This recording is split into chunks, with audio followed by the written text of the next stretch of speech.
श्रीगुरुभ्यो नमः। हरिः ओम्।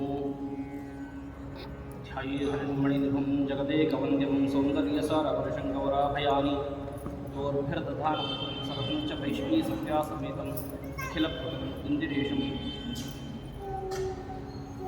मनोजवं मारुतुल्यवेगं जितेन्द्रियं बुद्धिमतां वरिष्ठं वातात्मजं वानरयुधं तं श्रीरामदूतं शिरसा नमामि।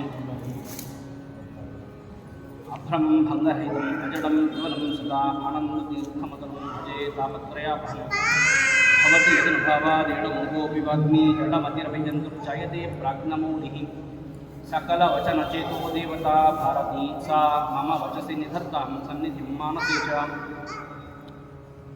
हरशम्भो महादेव विश्वेशामरवल्लभां शिवशङ्कर सर्वात्मकं नीलकण्ठं नमोऽस्तुते। तपस्वाध्याय शुश्रूषा कृष्णपूजार्पं मुनिं विश्वेशमिष्टकं वन्दे परिव्राट्चक्रवर्तिनं श्रीगुरुभ्यो नमः। मानिषादप्रतिष्ठां तमगवच्छाश्वतीः समाः यत्क्रौञ्च मिथुनादेकं काममूर्तिकम्। श्रीगुरुभ्यो नमः।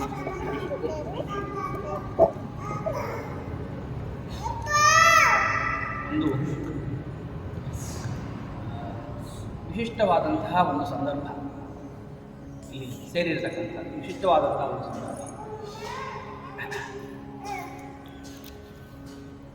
ನಮಗೆ ನಮ್ಮ ಮನೆಗಳಲ್ಲಿ ನಾವು ಮಾಡಿದಂತಹ ಧರ್ಮಾಚರಣೆಗಳು ಒಂದು ಫಲವನ್ನು ಕೊಡುವುದಾಗಿದ್ದರೆ, ದೇವಸ್ಥಾನಗಳಲ್ಲಿ ಮಾಡುವಂತಹ ಸತ್ಕರ್ಮಗಳು ಇನ್ನೊಂದು ಮಟ್ಟದ ಫಲವನ್ನು ಕೊಡ್ತವೆ. ಆದರೆ ಆಚಾರ್ಯರು ಒಂದು ಮಾತನ್ನು ತಾವು ಬರೆದಿಟ್ಟಿರ್ತಕ್ಕಂಥದ್ದನ್ನು ನಾರಾಯಣ ಪಂಡಿತರು ಉಲ್ಲೇಖ ಮಾಡುವಂತೆ, ನೇದೃಶಂ ಸ್ಥಳಮಲಂ ಶಮಗ್ನಂ ನಾಸ್ಯ ತೀರ್ಥ ಸಲಿಲಸ್ಯ ಸಮಂ ವಾಹ ಉಕ್ತಿ ಸದೃಶಂ ನನೋದೈವಂ ಅಂತ, ನಾಸ್ತಿ ವಿಷ್ಣು ಸದೃಶಂ ನನೋದೈವಂ ನಾಸ್ತಿ ಉಕ್ತಿ ಸದೃಶಂ ಹಿತರೂಪಂ ಅನ್ನುವಂತಹ ಆ ಮಾತನ್ನು ಶ್ರೀಮದಾಚಾರ್ಯರು ಬರೆದಿಟ್ಟಿರ್ತಕ್ಕಂಥದ್ದು. ಇಲ್ಲಿ ಆಚಾರ್ಯರು ತಾವು ಜೀವನದಲ್ಲಿ ನಾವು ಹೇಗಿರಬೇಕು ಅಂತನ್ನುವುದನ್ನು ಹೇಳಲಿಕ್ಕೆ ತಿಳಿಸಿರ್ತಕ್ಕಂತಹ ಮಾತುಗಳಲ್ಲಿ ಮೊದಲನೆಯದ್ದು ವಿಷ್ಣು ಸರ್ವೋತ್ತಮತ್ವ ಜ್ಞಾನ, ಎರಡನೆಯದ್ದು ಗಂಗೆಯಂತಹ ಪವಿತ್ರವಾದ ತೀರ್ಥ ಮತ್ತೊಂದಿಲ್ಲ ಅನ್ನುವುದು. ಹಾಗಾಗಿ ಎರಡು ಇವತ್ತಿನ ದಿವಸಕ್ಕೆ ಬಹಳ ಹತ್ತಿರದಲ್ಲಿರ್ತಕ್ಕಂಥದ್ದು. ಒಂದು ನಾರಾಯಣನ ಸನ್ನಿಧಾನ, ಎರಡನೇದು ಗಂಗಾ ತೀರ, ಗಂಗಾ ಸನ್ನಿಧಾನ. ಎರಡು ವಿಶಿಷ್ಟವಾದ ಸನ್ನಿಧಾನಗಳಲ್ಲಿ ಇವತ್ತಿನ ದಿವಸ ನಾವು ಜಗತ್ತಿನ ಒಂದು ಎಲ್ಲ ಮನುಷ್ಯರು ಹೇಗೆ ಬದುಕಬೇಕು ಅಂತ ನಮಗೆ ಒಂದು ಮಾರ್ಗದರ್ಶನವನ್ನು ಮಾಡಲಿಕ್ಕೆ, ಮರ್ತ್ಯಾವತಾರಸ್ತ್ಯಹ ಮರ್ತ್ಯ ಶಿಕ್ಷಣಂ ಅನ್ನುವಂತಹ ಮಾತನ್ನು ತೋರಿಸಿಕೊಡಲಿಕ್ಕೋಸ್ಕರವಾಗಿ, ನಾವು ಹೇಗೆ ಬದುಕಬೇಕು ಅಂತ ತೋರಿಸಿಕೊಡಲಿಕ್ಕೋಸ್ಕರವಾಗಿಯೇ ಬಂದಂತಹ ಶ್ರೀರಾಮಚಂದ್ರನನ್ನು ಒಂದು ಸ್ತುತಿಸುವಂತಹ, ನುತಿಸುವಂತಹ, ಅವನ ಮಾರ್ಗದರ್ಶನದಲ್ಲಿ ನಡೀಲಿಕ್ಕೆ, ಅವನ ಆಶೀರ್ವಾದವನ್ನು ಪಡೀಲಿಕ್ಕೆ ಸೇರಿರ್ತಕ್ಕಂತಹ ಒಂದು ಸಂದರ್ಭ. ಯಾಕೆಂತ ಹೇಳಿದ್ರೆ ನಮಗೆ ಏನಾಗುತ್ತೆ, ನಮ್ಗೆ ಯಾರಾದರೂ ಒಬ್ಬರು ಐಡಲ್ ಪರ್ಸನ್ಗಳು ಅಂತ ಬೇಕಾಗ್ತದೆ. ನಮ್ಮ ಮನೆಯಲ್ಲಿ ಅಪ್ಪ ಅಮ್ಮ ಮಾಡಿದ ಮಕ್ಕಳು ಹೇಗೆ ಅಂತ ಹೇಳಿದ್ರೆ ಹೇಳಿದ್ದನ್ನು ಮಾಡೋದಿಲ್ಲ. ನೀವು ಏನಾದರೂ ಹೇಳಿದರೆ ಅದನ್ನು ಉಲ್ಟಾ ಮಾಡ್ತಾರೆ, ಆದರೆ ಮಾಡಿದ್ದನ್ನು ಮಾಡ್ತಾರೆ. ನೀವು ಯಾವುದಾದ್ರೂ ಅವರಿಗೆ, ಆ ಮಕ್ಕಳಿಗೆ ಅದು ಸಂತೋಷ ಕೊಡ್ತು ಅಂತ ಆದರೆ ಅದನ್ನು ಮಾಡಿದ್ದನ್ನು ಮಾಡ್ತಾರೆ. ಹಾಗಾಗಿ ಭಗವಂತ ತಾನು ಮಾಡಿಯೇ ತೋರಿಸೋಣ ಅಂತ ರಾಮನಿಗೆ ಅವತಾರ ಮಾಡಿರ್ತಕ್ಕಂತಹ ಒಂದು ವಿಶಿಷ್ಟವಾದ ಸಂದರ್ಭ. ಹಾಗಾಗಿ ಐಡಲ್ ಪರ್ಸನ್ ಅಂತ ಅಥವಾ ಒಬ್ಬ ಆದರ್ಶ ವ್ಯಕ್ತಿ ಅಂತ ಹೇಳೋದಾಗಿರ್ತಕ್ಕಂತಹ ರಾಮಚಂದ್ರನನ್ನು ನೆನೆಸಿಕೊಳ್ತಾ ನಮ್ಮ ಜೀವನವನ್ನು ಅದೇ ದಾರಿಯಲ್ಲಿ ನಡೆಸಲಿಕ್ಕೆ ನಮಗೆ ರಾಮಚಂದ್ರ, ಸೀತಾಪತಿ ರಾಮಚಂದ್ರ ಮುಖ್ಯ ಪ್ರಾಣ ಅನುಗ್ರಹ ಮಾಡಲಿ ಅಂತ ಪ್ರಾರ್ಥನೆ ಮಾಡಿಕೊಳ್ತಕ್ಕಂಥ ಒಂದು ಸಂದರ್ಭದಲ್ಲಿ ರಾಮನ ಗುಣಗಳನ್ನು ಎಣಿಸುವಂಥದ್ದು ಅಂತ ಹೇಳಿದ್ರೆ ಲಕ್ಷ್ಮೀದೇವಿಗೆ ಅದಾಗಿಲ್ಲ ಅಂತ ಇಟ್ಕೊಳ್ಳೋಣ. ಆದರೆ ಒಂದು ಪ್ರಾರ್ಥನೆಗೋಸ್ಕರವಾಗಿ ಅವನ ಮೇಲೆ ನಮ್ಮ ಮೇಲೆ ಭಗವಂತ ಒಂದು ವಿಶೇಷವಾದ ಅನುಗ್ರಹ ಮಾಡಲಿ ಅನ್ನುವ ಒಂದು ಕಾರಣಕ್ಕೋಸ್ಕರವಾಗಿ ಅವನನ್ನು ಪ್ರಾರ್ಥನೆ ಮಾಡಿಕೊಳ್ಳಲಿಕ್ಕೆ, ಅವನ ಗುಣಗಾನವನ್ನು ಚಿಂತನೆ ಮಾಡುವಂತಹ ಒಂದು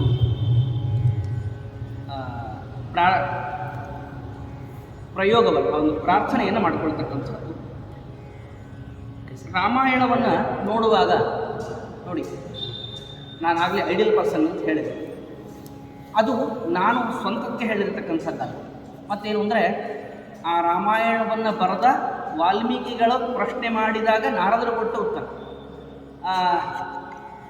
ಏನು ಕೇಳಿದ್ದು ನಾರದರು, ವಾಲ್ಮೀಕಿಗಳು ಕೇಳಿರ್ತಕ್ಕಂಥದ್ದು ಏನು ಅಂತಂದರೆ, ಇವತ್ತಿನ ದಿವಸ ಗುಣವಾನ್ ಕಶ್ಚವೀರ್ಯವಾನ್, ಜಗತ್ತಿನಲ್ಲಿ ಅತ್ಯಂತ ಗುಣಿ ಶ್ರೇಷ್ಠ ವ್ಯಕ್ತಿತ್ವವುಳ್ಳಂತಹ ವ್ಯಕ್ತಿ ಯಾರು, ಒಳ್ಳೆಯ ಸಮರ್ಥನಾಗಿರ್ತಕ್ಕಂತಹ ವ್ಯಕ್ತಿ ಯಾರು? ಯಾಕೆಂದರೆ ನಾನೊಂದು ಕಥೆಯನ್ನು ಬರೀಬೇಕು ಅಂತ ಹೊರಟಾಗ ನಾನು ಯಾರ್ಯಾರ್ದೋ ಕಥೆಯನ್ನು ಬರೆದ್ರೆ ಉಪಯೋಗ ಇಲ್ಲ. ಯಾರು ಜಗತ್ತಿನಲ್ಲಿ ಅತ್ಯಂತ ಶ್ರೇಷ್ಠ ಅಂತ ಅನಿಸ್ಕೊಂಡಿದ್ದಾರೋ ಅಂಥವರ ಕಥೆಯನ್ನು ಬರೆದು ಅದಕ್ಕೊಂದು ಸಾರ್ಥಕ್ಯ ಇದೆ. ಹಾಗಾಗಿ ಆ ವ್ಯಕ್ತಿಯನ್ನು ಹೇಳಬೇಕು ಅಂತ ಪ್ರಶ್ನೆ. ಹಾಗಾಗಿದ್ದರೆ ನಮಗೆ ಬೇಕಾಗಿರುವಂಥದ್ದು ಅದೇನೆ, ಒಳ್ಳೆಯ ಗುಣಗಳು ಇರಬೇಕು ನಮ್ಮ ಜೀವನದಲ್ಲೂ. ಆ ಗುಣಗಳನ್ನು ಅಳವಡಿಸ್ಕೊಳ್ತಕ್ಕಂಥದ್ದಾಗಬೇಕಾದ್ದರಿಂದ ಆ ರಾಮನ ಕಥೆಯನ್ನು ಬರೆದ ವಾಲ್ಮೀಕಿಗಳು ಕೇಳಿದ ಪ್ರಶ್ನೆಗೆ ಉತ್ತರವಾಗಿ ಹೊರಟದ್ದು ರಾಮಾಯಣ. ವಾಲ್ಮೀಕಿ ಗಿರಿ ಸಂಭೂತ ರಾಮಾಯಣ ಮಹಾನದಿ ಅಂತ ಹೇಳ್ತಕ್ಕಂಥ. ಹಾಗಾಗಿ ರಾಮನ ವ್ಯಕ್ತಿತ್ವವನ್ನು ಸಾರುವಂತಹ ರಾಮಾಯಣದಲ್ಲಿ ವಿಶೇಷವಾದ ಆದರ್ಶಗಳನ್ನೆಲ್ಲ ರಾಮ ತೋರಿಸಿಕೊಟ್ಟಿರ್ತಕ್ಕಂಥದ್ದನ್ನು ಹೇಳ್ತಾರೆ. ಅದರಲ್ಲಿ ಒಂದು ಪಿತೃವಾಕ್ಯ, ತಂದೆ ತಾಯಿಗಳು ನಮಗೆ ಸಾಕ್ಷಾತ್ ದೇವರು ಅನ್ನುವ ಕಾರಣಕ್ಕೋಸ್ಕರವಾಗಿ ಆ ಒಂದು ಚಿಂತನವನ್ನು ಮಾತ್ರವೇ ಮಾಡಿಕೊಳ್ತಾರೆ. ತಂದೆ ತಾಯಿ ಅವರು ಏನು ನಮಗೆ ಆದೇಶವನ್ನು ಕೊಡ್ತಾ ಇದ್ದಾರೋ ಆ ತಂದೆ ತಾಯಿಯ ಆದೇಶವನ್ನು ನಾವು ನಡೆಸಬೇಕು ಅಂತ ಅದು ಎಷ್ಟೇ ಕಷ್ಟವಾಗಿರ್ತಕ್ಕಂಥದ್ದು. ಯಾಕೆಂತ ಹೇಳಿದ್ರೆ, ರಾಮನ ಒಂದು ಪಟ್ಟಾಭಿಷೇಕದ ಸಂದರ್ಭವನ್ನು ನೋಡಲಿಕ್ಕೆ ಹೊರಟ್ರೆ ಅಯೋಧ್ಯೆಯಲ್ಲಿದ್ದಂಥ ಎಲ್ಲ ಜನರಿಗೆ ದಶರಥ ತಾನು ಒಂದು ಮೀಟಿಂಗ್ ಮಾಡಿ ಕೇಳ್ತಾನೆ, ನಾನು ರಾಮನಿಗೆ ಯುವರಾಜ ಪಟ್ಟಾಭಿಷೇಕವನ್ನು ಮಾಡಬೇಕು ಅಂತ ಆಲೋಚನೆ ಮಾಡಿದ್ದೇನೆ, ಆದ್ದರಿಂದ ನಿಮ್ಮ ಎಲ್ಲರ ಒಪ್ಪಿಗೆ ಇದೆಯಾ ಅಂತ ಕೇಳಿದಾಗ ಇಡೀ ಅಯೋಧ್ಯೆಯ ಜನ ಓ ಹೌದಾ, ಬಹಳ ಸಂತೋಷದ ವಿಚಾರವನ್ನು ಹೇಳ್ತಾ ಇದ್ದಿ, ಮೊದಲು ಆ ಕೆಲಸವನ್ನು ಮಾಡುವಂತ. ಎಲ್ಲಿ ತನಕ ಅಂತ ಹೇಳಿದರೆ ದಶರಥನಿಗೆ ಒಂದು ಸಂಶಯ, ಡೌಟ್ ಬರ್ಲಿಕ್ಕೆ ಶುರುವಾಯಿತು. ಹಾಗಾದರೆ ರಾಮನನ್ನು ಎಷ್ಟು ಕಾಯ್ತಾ ಇದ್ದೀರಿ ಅಂದರೆ ನನ್ನ ಆಳ್ವಿಕೆ ಸರಿ ಇಲ್ವೋ ಹೇಗೆ ಅಂತ ದಶರಥನಿಗೆ ಒಂದು ಡೌಟ್ ಬರುವಂತಹ ರೀತಿಯಲ್ಲಿ ಅವರ ಒಂದು ರೆಸ್ಪಾನ್ಸ್ ಇತ್ತು ಅಂತ. ಹಾಗಾಗಿ ಇಡೀ ಅಯೋಧ್ಯೆಯ ಜನ ಯಾವುದಕ್ಕಾಗಿ ಕಾದು ಕೂತ್ಕೊಂಡಿದ್ದರೋ ಅಂತಹ ರಾಮನ ಪಟ್ಟಾಭಿಷೇಕದಂತಹ ಮಹೋತ್ಸವ ಅದು ನಡಿಬೇಕಾದ್ರೆ ಅದಕ್ಕಿಂತ ಮುಂಚೆಯೇ ತೀರ್ಮಾನ ಆಗಂತೆ ಎಲ್ಲವೂ ತಲೆಕೆಳಗಾಗುವಂತಹ ಒಂದು ಸಂದರ್ಭ ಬಂದಾಗಲೂ ಕೂಡ ರಾಮ ಯಾವ ರೀತಿ ತಾನು ನಡ್ಕೊಂಡಾಗ, ಯಾಕಂದರೆ ಈಗಿನ ಕಾಲಕ್ಕೆ ಅದನ್ನು ಒಂದನ್ನು ಇಟ್ಕೊಳ್ಳೋದು, ಈಗಿನ ಕಾಲಕ್ಕೆ ತಂದೆ ತಾಯಿಗಳು ನಮಗೆ ಆಸ್ತಿಯನ್ನು ಕೊಟ್ಟಿಲ್ಲ ಅಂತ ಹೇಳಿದ್ರೆ, ಕೊಡೋದಿಲ್ಲ ಅಂತ ವಿಷಯ ತಿಳಿಸಿದ್ರೆ ಸಾಕು, ಕೊಡ್ತಾರೋ ಬಿಡ್ತಾರೋ ಮುಂದಿನ ಪ್ರಶ್ನೆ, ಕೊಡೋದಿಲ್ಲ ಅಂತ ಗೊತ್ತಾದರೂ ಸಾಕು ಅವರನ್ನೇ ಮೂಲೆ ಗುಂಪು ಮಾಡಿ ಇಡೀ ಆಸ್ತಿಯನ್ನು ಕಳ್ಳತನದಿಂದ ಬರೆಸ್ಕೊಂಡು ಮಾಡುವಂತಹ ಸಂದರ್ಭ. ಹಾಗಾಗಿ ಈ ಸಂದರ್ಭದಲ್ಲಿ ರಾಮ ಹೇಗೆ ನಡ್ಕೊಂಡ, ತಂದೆಯ ಆದೇಶ ಆಗಿತ್ತು ಏನು ಅಂತ, ನೀನು ಪಟ್ಟಾಭಿಷಿಕ್ತನಾಗಬೇಕು, ಯುವರಾಜ ಪಟ್ಟಾಭಿಷಿಕ್ತನಾಗಬೇಕು, ಅದನ್ನೂ ಒಪ್ಪಿಕೊಂಡ. ಮರುದಿವಸದಲ್ಲಿಯೇ ಒಂದು ವ್ಯತ್ಯಾಸ ನಡೆಯಿತು. ಏನು ಅಂತ, ನೀನು ಆ ಕೈಕೇಯಿ ಹೇಳುವಂಥದ್ದು, ದಶರಥ ನೇರವಾಗಿ ಹೇಳೋದಿಲ್ಲ, ಕೈಕೇಯಿ ಅದನ್ನು ಹೇಳ್ತಾ ಇದ್ದಾಳೆ. ಏನು ಅಂತ, ನೀನು ಯುವರಾಜನಾಗಿ ಪಟ್ಟಾಭಿಷಿಕ್ತನಾಗೋದಿಲ್ಲ, ನೀನು 14 ವರ್ಷ ಕಾಡಿಗೆ ಹೋಗಬೇಕು. ಆಗ ರಾಮ ಎಷ್ಟು ಸಂತೋಷಪಟ್ಟು ಅದನ್ನು ಒಪ್ಕೊಳ್ತಾನೆ ಅಂತ ಹೇಳಿದ್ರೆ, ಅಯ್ಯೋ, ಒಬ್ಬ ಕವಿ ಅದನ್ನು ಬಹಳ ಚೆನ್ನಾಗಿ ವರ್ಣನೆ ಮಾಡ್ತಾನೆ. ಏನು ಅಂತಂದರೆ, ಎಂಥ ಕರುಣೆ ಅಮ್ಮ ನಿಂದು, ಎಂಥ ಕರುಣೆ ನಿನಗೆ. ಏನು ಅಂದರೆ, ಭರತನಿಗೆ ಪಟ್ಟಾಭಿಷೇಕ ಮಾಡಬೇಕು ಅಂತ ಹೇಳ್ತಾ ಇದ್ದಿ, ನನ್ನನ್ನು ಕಾಡಿಗೆ ಹೋಗಬೇಕು ಅಂತ ಹೇಳ್ತಾ ಇದ್ದಿ, ಎಂಥ ಕರುಣೆ ನಿಂದು. ತಾಯಿ ಕರುಣೆ ಅಂದರೆ ಹೀಗಿರಬೇಕು ಅಂತ. ಏನು ಅಂತಂದರೆ, ಈಗ ರಾಜ ಅಂತ ಆಗಿಬಿಟ್ರೆ ನಾನು ಇಡೀ ಜಗತ್ತಿನ ಎಲ್ಲರ ಯೋಗಕ್ಷೇಮವನ್ನು ನೋಡ್ಕೊಳ್ಬೇಕು.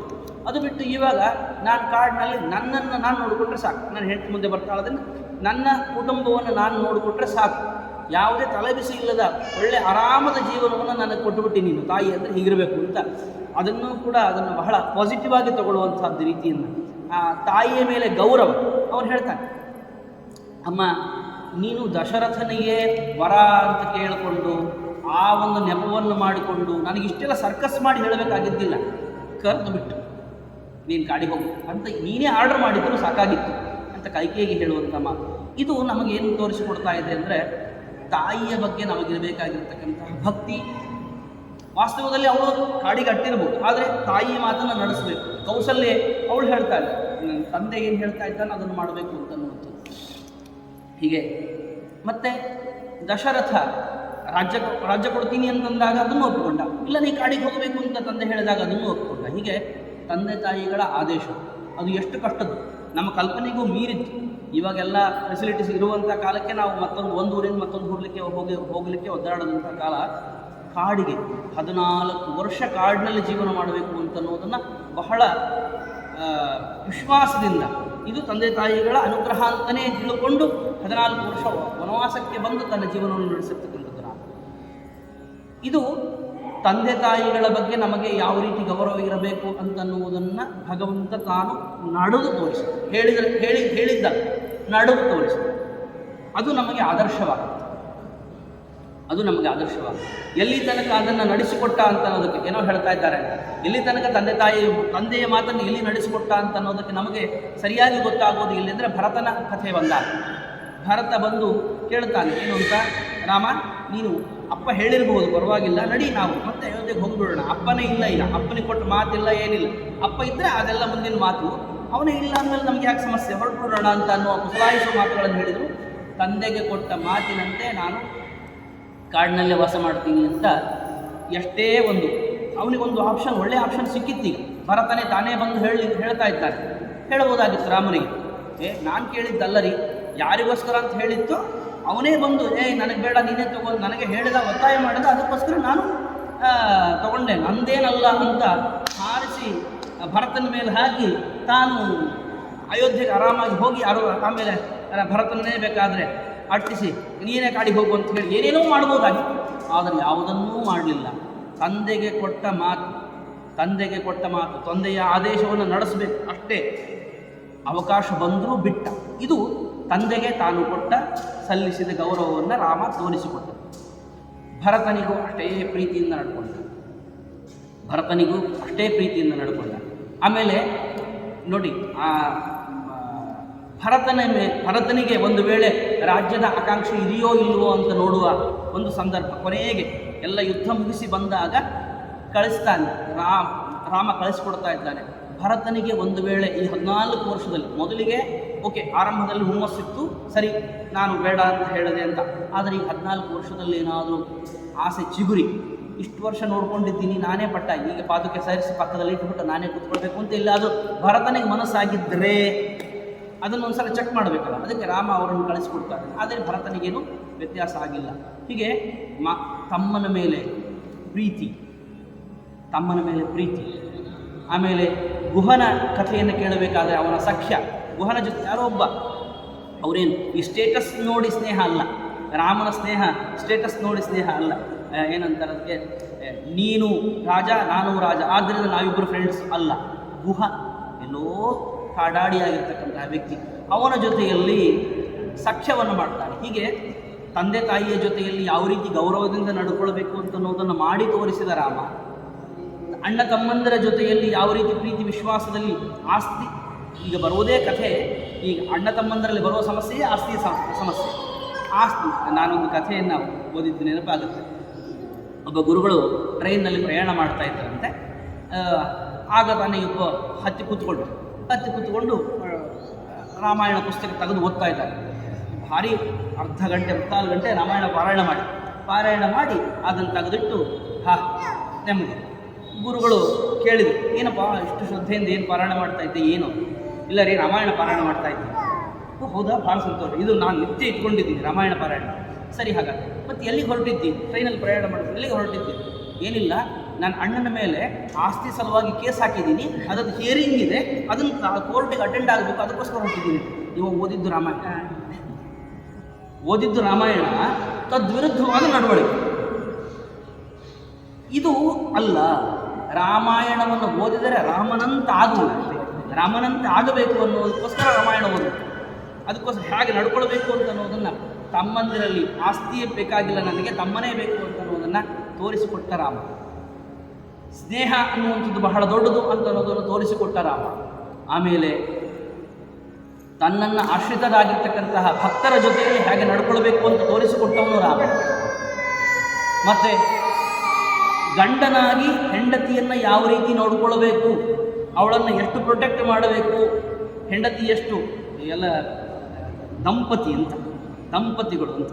ಅವನು ಶಕ್ತಿ ಇದ್ದರೆ ಅವನು ಪತಿ ಆಗ್ತಾನೆ, ಇಲ್ಲಂದ್ರೆ ಪತಿ ಇಲ್ಲ. ಹಾಗಾಗಿ ದಂಪತಿಗಳು ಆ ಹೆಂಡತಿಯನ್ನು ರಕ್ಷಣೆ ಮಾಡಿಕೊಳ್ತಕ್ಕಂಥದ್ದು ಅದು ಗಂಡನಾದವನ ಕರ್ತವ್ಯ. ಅವಳಿಗೆ ಏನೇ ಸಮಸ್ಯೆಗಳಾದರೂ ಕೂಡ ಅದು ಎಲ್ಲೇ ಇದ್ದರೂ ಅಲ್ಲೇ ಹೋಗಿ ರಕ್ಷಣೆ ಮಾಡ್ತೀನಿ ಅಂತ ಅನ್ನೋದನ್ನು ತಾನು ತೋರಿಸಿಕೊಟ್ಟು ಅಲ್ಲೇ ಹೋದ ರಾಕ್ಷಸ ಸಂಹಾರ ಮಾಡಿ ತನ್ನ ಹೆಂಡತಿಯ ರಕ್ಷಣೆಯನ್ನು ಮಾಡಿದ. ಹೀಗೆ ಒಬ್ಬ ಮಗನಾಗಿ ತಂದೆಗೆ ತಾಯಿಗೆ, ಅಣ್ಣನಾಗಿ ತನ್ನ ತಮ್ಮಂದಿರ ಜೊತೆಯಲ್ಲಿ, ಒಬ್ಬ ಗಂಡನಾಗಿ ಸೀತೆಯ ಜೊತೆಯಲ್ಲಿ, ಮತ್ತು ಒಬ್ಬ ಸ್ವಾಮಿಯಾಗಿ ತನ್ನ ಭಕ್ತರಲ್ಲಿ ಹನುಮಂತನ ಜೊತೆಯಲ್ಲಿ, ಆಮೇಲೆ ಇವರ ಕಪಿಗಳ ಜೊತೆಯಲ್ಲಿ ಅವನು ನಡ್ಕೊಂಡಿರ್ತಕ್ಕಂಥದ್ದು. ಪುಷ್ಪಕ ವಿಮಾನ ಕೊಟ್ಟಿದ್ದರೆ ಎಲ್ಲ ಆಯಿತು, ವಾಪಸ್ ಅಯೋಧ್ಯೆಗೆ ಬರುವಂಥ ಸಂದರ್ಭ, ಪುಷ್ಪಕ ವಿಮಾನವನ್ನು ಕೊಟ್ಟಿದ್ದರೆ ಅದರಿಂದ ಹತ್ತಿ ಬರ್ತಾ ಇದ್ದಾನೆ. ಬರುವಾಗ ಒಂದು ಕಡೆ ಮಧ್ಯದಲ್ಲಿ ಒಂದು ಕಡೆ ಲ್ಯಾಂಡ್ ಆಯಿತು. ಎಲ್ಲ ಕಪಿಗಳೆಲ್ಲರೂ ಅಲ್ಲಿ ಯುದ್ಧಕ್ಕೆ ಹೋದ ಕಪಿಗಳೆಲ್ಲರೂ ಕೂಡ ಬರ್ತಾ ಇದ್ದಾರೆ. ಸರಿ, ಲ್ಯಾಂಡ್ ಆಯಿತು. ಕಪಿಗಳು ಎಲ್ಲಿದ್ದರೂ ಅಲ್ಲಿ ಆ ಜಾಗಕ್ಕೆ ಲ್ಯಾಂಡ್ ಆಯಿತು. ಕಪಿಗಳೆಲ್ಲ ಆಲೋಚನೆ ಮಾಡಿದ್ರು, ಓ ರಾಮ ತನ್ನ ಕೆಲಸ ಆಗೋ ತನಕ ನಮ್ಮನ್ನ ಜೊತೆಗೆ ಇಟ್ಕೊಂಡಿದ್ದ, ಈಗ ಅಯೋಧ್ಯೆ ಕರ್ಕೊಂಡು ಹೋಗಬೇಕು ಅಂತಂದಾಗ ನಮ್ಮನ್ನ ಲ್ಯಾಂಡ್ ಮಾಡಿ ನಮ್ಮನ್ನು ಕೆಳಗಿಳಿಸ್ಬಿಟ್ಟು ನಾನು ಹೋಗಬೇಕು ಅಂತ ಏನೋ ಪ್ಲ್ಯಾನ್ ಮಾಡಿದಂಗಿದೆ ಅಂತ ಇವರೆಲ್ಲ ಅಂದ್ಕೊಳ್ತಾ ಇದ್ದರೆ, ಅಂದ್ಕೊಂಡಿದ್ದಕ್ಕೆ ರಿವರ್ಸ್ ಕೇಸ್ ಏನು ಗೊತ್ತಾ, ಆ ಹೆಣ್ಣು ಕಪಿಗಳೆಲ್ಲ ಇರ್ತಾರಲ್ಲ ಅವ್ರನ್ನೆಲ್ಲ ಪುಷ್ಪಕಮಾನ, ಅದು ಪುಷ್ಪಕಮಾನ ದೊಡ್ಡದು, ಅದು ಎಷ್ಟು ಜನನ್ನು ಸೇರಿಸಿದ್ರು ಅದು ಸೇರಿಸ್ಕೊಳುತ್ತೆ. ಹಾಗೆ ಈ ಗಂಡಸುಗಳೆಲ್ಲ ಯುದ್ಧಕ್ಕೆ ಹೋಗಿದ್ದು, ಹೆಣ್ಮಕ್ಳೆಲ್ಲ ಇದ್ದಾರಲ್ಲ ಅವರನ್ನು ಅದರೊಳಗೆ ಸೇರಿಸಿಕೊಂಡು ಪುಷ್ಪಕ ವಿಮಾನದಲ್ಲಿ ಕೂಡಿಸ್ಕೊಂಡು ಅಯೋಧ್ಯೆ ಕರ್ಕೊಂಡು ಹೋಗಿ ಅವರಿಗೆ ಅತಿಥಿ ಸತ್ಕಾರವನ್ನು ಮಾಡಿ ಅವರನ್ನು ಬೀಳ್ಕೊಡ್ತಾನೆ. ಹೀಗೆ ಆಶ್ರಿತ ಜನರಿಗೆ ಯಾವ ರೀತಿ ನಡ್ಕೊಳ್ಬೇಕು ಅಂತನ್ನುವುದನ್ನು ತೋರಿಸಿಕೊಟ್ಟವನು ರಾಮ. ಆಮೇಲೆ ಮತ್ತೊಬ್ಬರ ಆಸ್ತಿಗೆ ಕಣ್ಣು ಹಾಕಬಾರದು ಅಂತನ್ನುವಂಥದ್ದನ್ನು ತೋರಿಸಿಕೊಟ್ಟವನು ರಾಮ. ಏನು, ಯುದ್ಧ ಮುಗಿದ ಸಂದರ್ಭದಲ್ಲಿ ರಾಮ ಲಕ್ಷ್ಮಣ ಬಂದು ಹೇಳ್ತಾ ಇದ್ದಾನೆ. ಲಕ್ಷ್ಮಣ ಹೇಳ್ತಾರೆ, ಏನು ಅಣ್ಣ ಅಯೋಧ್ಯೆಗೆ ಯಾಕೆ ಹೋಗ್ಬೇಕು, ಸುಮ್ಮನೆ ಬೇಡ, ಭರತ ಇದ್ದಾನಲ್ಲ ಅವನು ನೋಡ್ಕೊಳ್ತಾನೆ, ನಾವಿಲ್ಲೇ ಲಂಕೆಯಲ್ಲಿ ಇದ್ರಾಯ್ತು ಆರಾಮಾಗಿ ಅಂತ ಕೇಳಿದರೆ ರಾಮ ಹೇಳುವಂತಹ ಮಾತು ಏನು ಅಂತ, ಜನನೀ ಜನ್ಮಭೂಮಿಶ್ಚ ಸ್ವರ್ಗಾದಪಿ ಗರೀಯಸ. ನನಗೆ ಲಂಕೆ ಅಪಿ ಸ್ವರ್ಣಮಯೀ ಲಂಕಾ, ಬೇಕಾದಷ್ಟು ಬಂಗಾರ ಬೆಳ್ಳಿ ಮತ್ತು ಏನು ಬೇಕಾದ್ರೆ ಇದ್ದುಕೊಳ್ಳಿ, ಅಪಿ ಸ್ವರ್ಣಮಯೀ ಲಂಕಾ ನಮೇ ಲಕ್ಷ್ಮಣ ರೋಚತೆ, ಜನನೀ ಜನ್ಮಭೂಮಿಶ್ಚ ಸ್ವರ್ಗಾದಪಿ ಗರೀಯಸ. ಇದು ರಾಮನ ವ್ಯಕ್ತಿತ್ವ. ಅವನು ಆಡಿ ಮಾಡಿ ತೋರಿಸ್ತಾನೆ. ಹೀಗೆ ನೋಡಿ, ಹಾಗಾದರೆ ಒಬ್ಬ ತಂದೆಯಾಗಿ ಹೇಗಿರಬೇಕು, ಮಗನಾಗಿ ಹೇಗಿರಬೇಕು, ಅಣ್ಣನಾಗಿ ಹೇಗಿರಬೇಕು, ಸ್ವಾಮಿಯಾಗಿ ಹೇಗಿರಬೇಕು, ಒಬ್ಬ ದೇಶದ ರಾಜನಾಗಿ ಹೇಗಿರಬೇಕು, ಎಲ್ಲವನ್ನು ನಮಗೆ ಮಾಡಿ ತೋರಿಸಿಕೊಟ್ಟಿರತಕ್ಕಂತಹ ರಾಮ. ಅಂತಹ ಶ್ರೀರಾಮಚಂದ್ರನ ಒಂದು ಗುಣಗಾನವನ್ನು ಮಾಡುತ್ತಾ ನಮ್ಮನ್ನು ನಾವು ಜೀವನವನ್ನು ಸಾರ್ಥಕಪಡಿಸಿಕೊಳ್ಳೋಣ.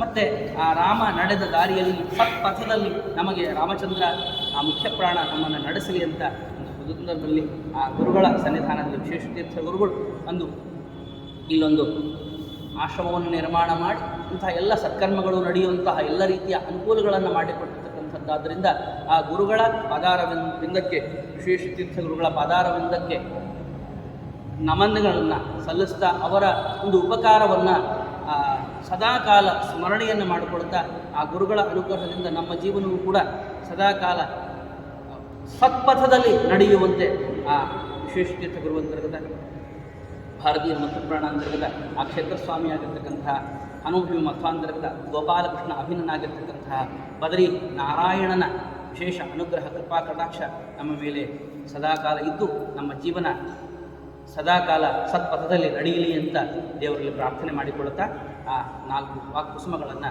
ಗುರುವಂತರ್ಗದ ಭಾರತೀಯ ಮತಪ್ರಾಣ ಅಂತರ್ಗತ ಗೋಪಾಲಕೃಷ್ಣನಿಗೆ ಅರ್ಪಣೆ ಮಾಡ್ತಾರೆ. ಶ್ರೀ ಕೃಷ್ಣ.